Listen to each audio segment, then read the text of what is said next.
Dale, what seems to be the matter? Nothing. It's just that I feel like my car's not riding the way it should. Well, are you out of gas? Maybe your engine's not working right. No, those are both great. I just feel like the tires aren't running right. Oh, well that there is simple, Dale. Really? What do you mean? Well, those tires there, they're made of rubber, right? Right. And they're totally flat, so we gotta fill them with air, right? Right. Well, what is air? Air is an ideal gas. Ideal gases have no definite shape or volume. They expand to fill the container they are set in. So, we know that they flow, they have low densities, and are easily compressible, and we also know that they diffuse throughout the tire. But, get this, Dale, they can be affected. So they can be affected by things like,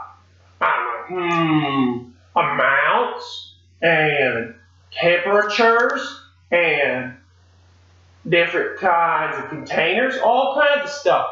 So we got to keep that in mind.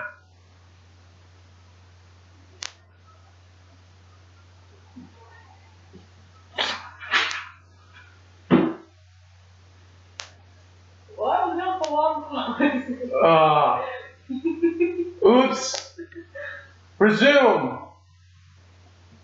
We're good. Just keep going. Can you crop that? Yeah, I'll just crop that in.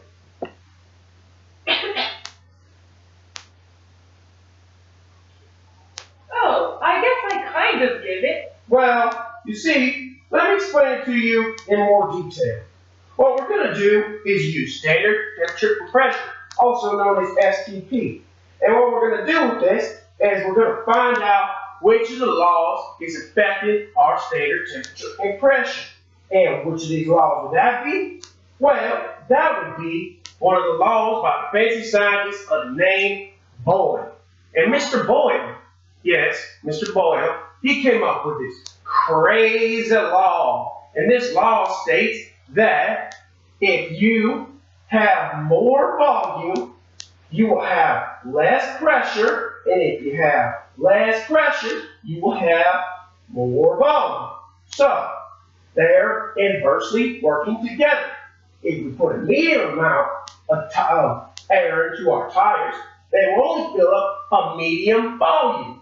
And so we will not have the full possible air in our tires. Therefore, they will not run the way they should. They will not be full. So we gotta put them all the way full of air.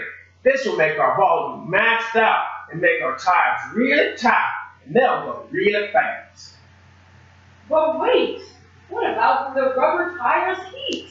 Well, this is a great point, Dale. I would say this would be contribution of another law. This would be by fancy scientist of the name Gay Lussac and his law. This law states that Kelvin temperatures are directly proportional to the constant volume, which would be set up the way P over T equals P2 over T2. So when we air up these tires and when we race with these tires, we must take into account that these tires get harder and harder and that the volume is probably going to go down. And due to this, we're probably going to have to switch out our tires every, 30 laps or so. Wow, I feel so much more educated now. Vroom, vroom. Dale, you're driving backwards.